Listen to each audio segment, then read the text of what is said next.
El 1 de septiembre de 1939, Hitler invade Polonia. Esta es la acción bélica que realmente inicia la Segunda Guerra Mundial. La Segunda Guerra Mundial es la contienda más devastadora que la humanidad jamás ha conocido. Pero para entender cómo se llegó a este punto debemos remontarnos años atrás, por lo menos al final de la Primera Guerra Mundial.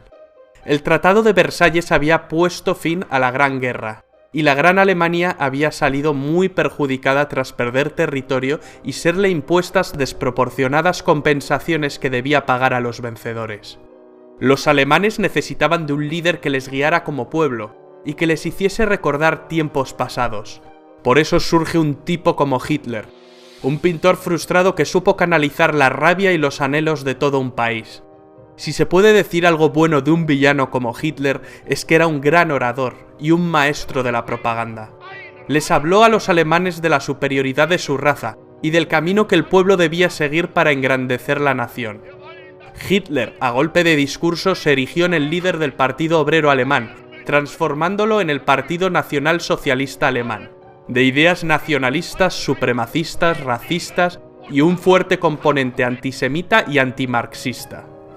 En 1923, Hitler acabó en la cárcel tras un fallido golpe de Estado.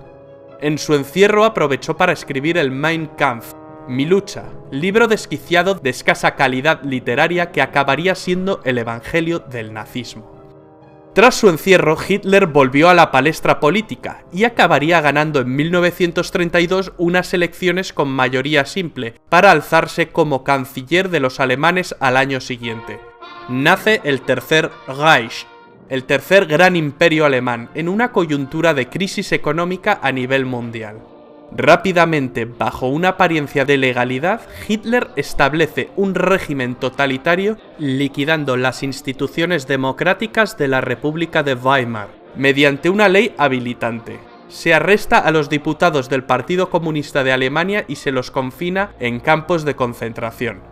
La persecución de los judíos por parte del nazismo se convierte en una política activa. El Führer hizo caso omiso de las obligaciones que para Alemania señalaba el Tratado de Versalles, creando un fuerte estado militar, con tímidas protestas de Francia e Inglaterra. En el año 1938 empezó a poner en práctica su política de expansión territorial, incorporando a Austria entre sus dominios. Ese mismo año, Hitler amenazó con desencadenar una guerra europea, a menos que los Sudetes, una zona fronteriza de Checoslovaquia con una mayoría de etnia alemana, fueran cedidos a Alemania. Para resolver el asunto se sentaron a hablar en Múnich alemanes, franceses, ingleses e italianos. A los checoslovacos ni les invitaron. El primer ministro británico Chamberlain y su homólogo francés, en un acto de tibieza y cobardía, ceden con tal de que la sangre no llegue al río. Mal calculado. Al año siguiente Hitler incumple su palabra y ocupa el resto de Checoslovaquia. Churchill criticó duramente a Chamberlain con la frase «Hemos preferido el deshonor a la guerra, tendremos el deshonor y también la guerra». Y así fue. Para construir un gran imperio, los planes de Hitler pasaban por la anexión de Polonia. Polonia era un país surgido del Tratado de Versalles. Sus tierras antes habían pertenecido a Alemania, a Austria y a Rusia. A los polacos se les había concedido una franja de tierra para que el país tuviese una salida al mar Báltico a través del corredor de Danzig, partiendo Alemania en dos. Agosto de 1939. El comunista Stalin y el anticomunista Hitler, dos líderes totalitarios, sorprenden a medio mundo con el pacto Ribbentrop-Molotov, un tratado germano-soviético de no agresión. Dos enemigos irreconciliables firmaron no atacarse. 9 días después del pacto, Hitler invade la parte occidental de Polonia y 3 semanas después, los soviéticos se encontraban invadiendo la parte oriental. La invasión de Polonia hizo que por fin Inglaterra y Francia le declararan la guerra a Alemania. Alemania se tomó una pausa para reagrupar filas, mientras británicos y franceses se mantuvieron a la defensiva. Los periodistas llamaron a este periodo la Guerra de Broma. Los ingleses mandaron tropas a Francia para frenar a los alemanes, la Fuerza Expedicionaria Británica. Las tropas francesas e inglesas se parapetaron tras la línea Maginot, una línea defensiva construida tras la Primera Guerra Mundial que los franceses creían inexpugnable. Durante este periodo de calma, la Unión Soviética atacó Finlandia. No fue un paseo, ni mucho menos. Los soviéticos sufrieron innumerables bajas. Finalmente, las fuerzas soviéticas no cumplieron su objetivo principal, el de conquistar Finlandia. Solo lograron conquistar algunos territorios fronterizos. Hitler pensó que el Ejército Rojo era un ejército débil formado por infrahombres. El Führer, muy crecido por sus avances anexionistas y ante la pasividad de buena parte de los líderes europeos, mueve ficha constantemente. Ocupa Dinamarca y Noruega. Los alemanes finalmente acabaron con la guerra de broma en mayo de 1940, tras atacar simultáneamente Luxemburgo, Bélgica, Países Bajos y Francia. El método es el anteriormente utilizado en Polonia, la Blitzkrieg o Guerra Relámpago. Consiguieron meter sus tanques Panzer por un lugar que se pensaba impenetrable para un ejército mecanizado moderno. El bosque de las Ardenas. El ejército aliado quedaría rodeado. La batalla de Francia parecía perdida. A finales de ese mes se llevó en la ciudad de Dunkerque una dramática operación de evacuación de las tropas aliadas en territorio francés. Alemania pudo haberle asestado al ejército aliado el golpe final, pero algún tipo de milagro debió ocurrir porque Hitler dejó escapar a más de 300.000 soldados. ¿El motivo? No se sabe. Hoy en día es un debate que sigue suscitando innumerables teorías. La batalla de Francia no duró mucho más. El 22 de junio, Hitler se reunió con varios altos oficiales franceses, quienes solicitaron un armisticio. Hitler seleccionó el mismo lugar y el mismo vagón de tren donde se firmó el armisticio con Alemania en la Primera Guerra Mundial. Esta vez se invertían las tornas, y Alemania ocupa el asiento del bando vencedor. Así se puso fin a la guerra en Francia. Francia se dividió en dos, una porción ocupada que incluía París y otra no ocupada controlada por un gobierno colaboracionista con sede en Vichy, presidida por el mariscal Philippe Pétain. Se la conoció como la Francia de Vichy. Charles de Gaulle inmediatamente se declaró en contra del gobierno de Vichy y proclamó la Francia libre. Llamó asimismo a formar la resistencia francesa. Italia y Alemania, las dos potencias fascistas, estaban unidas desde 1936 en una agrupación que Mussolini denominó el eje Roma-Berlín. Mussolini, el líder del partido fascista italiano, viendo la facilidad con la que Hitler conquista países, siente que ha elegido el bando ganador. Se ha apropiado de Albania y se ha sumado a los alemanes declarándole la guerra a Francia e Inglaterra. Il Duce, emulando a Julio César, quiere ampliar más sus posesiones, ya que Italia, al igual que Alemania, había llegado tarde al reparto colonial. Sus planes pasan por conquistar Grecia y Egipto, pero Hitler tuvo que salir al quite para ayudar a los italianos, que más que una ayuda en la guerra suponen una carga. Los italianos no pueden con los griegos, pero llegarían refuerzos. Finalmente los alemanes invaden Grecia a través de Bulgaria. Mussolini luego atacaría las bases británicas de Egipto desde Libia. El objetivo era tomar el Canal de Suez, la puerta del imperio colonial británico. ¿Pero qué había pasado en Europa tras la derrota de Francia? ¿Qué fue de los británicos? Churchill, nuevo primer ministro tras la dimisión de Chamberlain, rechaza firmar un armisticio con Alemania. Hitler decide ir a por todas. Pero conquistar Inglaterra no será tan fácil por su condición insular. Los ingleses consiguieron defender heroicamente su isla en la batalla de Inglaterra, una batalla que se libró sobre todo en el aire, la Luftwaffe contra la RAF. Churchill pronunciaría otra de sus grandes frases: nos dejó muchas. Nunca tantos debieron tanto a tan pocos. Durante más de un año Inglaterra soporta la guerra en solitario. Los nazis bombardean durante meses las ciudades más importantes de Inglaterra. Hitler cree dominar la situación y se ve como claro vencedor, pero los ingleses resisten y dan la batalla. A finales de año, Adolf Hitler se entrevistó con el general Franco en Hendaya, una localidad francesa que hace frontera con España. Hitler quería que España entrase en la guerra de parte de las potencias del eje. Al final no llegaron a un entendimiento. Franco estaba dispuesto, pero el país atravesaba una enorme crisis tras la Guerra Civil Española. España, si bien prestó apoyo logístico, optó por el papel de no beligerante. Hitler había logrado que Hungría, Rumanía y Bulgaria se unieran a las fuerzas del eje. Solo faltaba Yugoslavia, Un cambio de gobierno en este país precipitó su invasión en abril del año 41. Hitler soñaba con un imperio alemán que abarcara desde el río Rin hasta el Volga. Es en este momento cuando Hitler decide ampliar fronteras y emprende la Operación Barbarroja, la invasión de la Unión Soviética. La gran motivación era el petróleo ruso. A Stalin, antiguo aliado de Hitler, le pilla un poco por sorpresa. No se esperaba que Hitler rompiese su alianza tan pronto.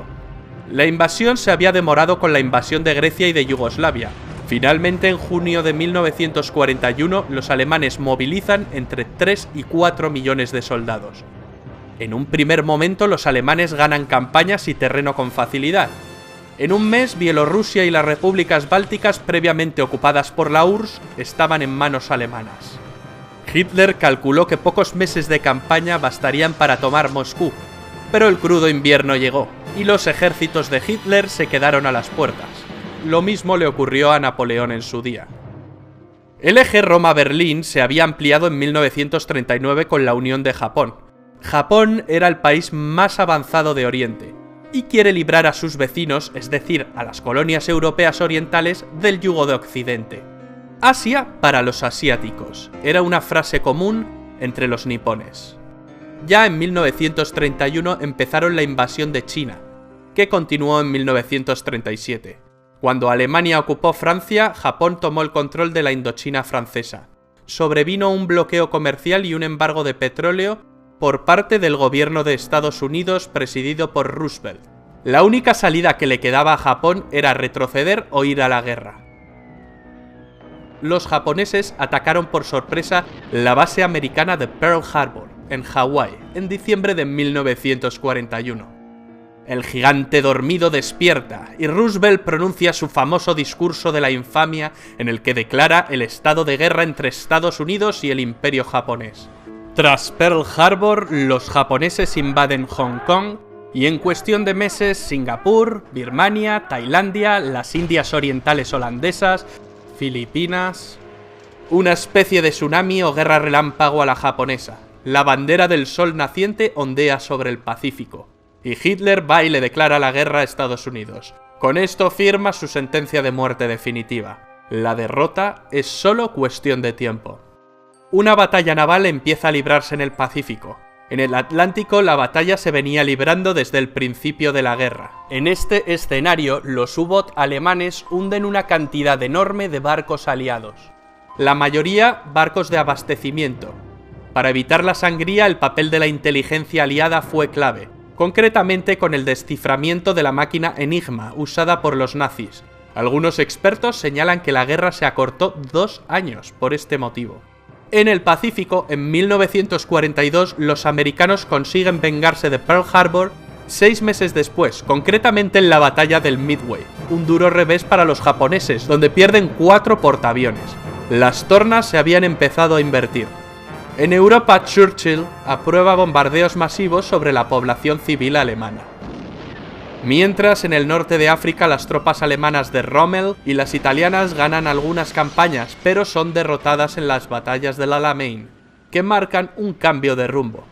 Los alemanes no consiguen llegar al Canal de Suez, y con ello el plan de Tenaza de ir a por las reservas de petróleo de Oriente Medio se desvanece. Los alemanes también planean conquistar los campos petrolíferos del Cáucaso. Es entonces cuando Hitler decide dividir sus fuerzas e ir a por Stalingrado, con el objeto de asestarle un golpe moral a Stalin, pues era la ciudad que llevaba su nombre. Mala jugada por parte del Führer. Aunque los alemanes conquistan buena parte del Cáucaso, sus tropas acaban retirándose, ya que su mirada estaba fija en Stalingrado. A principios de 1943, los alemanes se rinden tras la larga batalla de Stalingrado, la más sangrienta de la historia de la humanidad. La grave derrota de la Alemania nazi y sus aliados en esta ciudad significó un verdadero punto de inflexión, y fue decisiva en los resultados finales de la guerra. A partir de aquí, los alemanes ceden constantemente terreno a los rusos. En julio de ese año, los alemanes no consiguen frenar al ejército rojo en la batalla de Kursk, la mayor batalla de tanques de la historia. Ese mismo mes los aliados bombardean Roma, lo que provoca gran desmotivación en los italianos. Estaban convencidos de que los aliados nunca bombardearían la ciudad santa. Además saben que están perdiendo la guerra. Terminarían por renegar de sus antiguos aliados. Al poco tiempo deponen a Mussolini y lo arrestan. Duro revés para los alemanes, los italianos les han traicionado. El 4 de junio de 1944 los aliados llegaron a Roma y la liberaron. El 6 de junio un enorme contingente de tropas aliadas desembarcó en las playas de Normandía. Los alemanes, que ya retrocedían por el este, empiezan a retroceder por el oeste. El avance aliado es incontenible. No tardan en llegar a París. Cuando los aliados cruzan la frontera germana, los alemanes lanzan una desesperada ofensiva en las Ardenas, que no surte efecto. En el Pacífico las tropas niponas se desvanecen. Las acciones de los kamikazes solo retrasan la ofensiva estadounidense. En enero de 1945, el Ejército Rojo llega al campo de concentración de Auschwitz, Polonia, y libera a miles de prisioneros. La opinión pública empieza a conocer los horrores del Holocausto judío y su verdadero alcance. Más de 6 millones de judíos fueron asesinados por el régimen nazi. En febrero los aliados realizan el bombardeo de Dresde, uno de los mayores bombardeos sobre población civil de toda la guerra, resultando destruida casi toda la ciudad. En abril los rusos llegaron a Berlín y ganan la última batalla europea. Ese mismo mes se suceden el fusilamiento de Mussolini y el suicidio de Hitler. Finalmente la Alemania nazi se rinde incondicionalmente ante los aliados. Termina la Segunda Guerra Mundial en Europa, pero la guerra continúa en algunas zonas de Asia y Japón. Hicieron falta 2 bombas atómicas sobre Hiroshima y Nagasaki en agosto para rendir al incansable ejército del emperador Hirohito.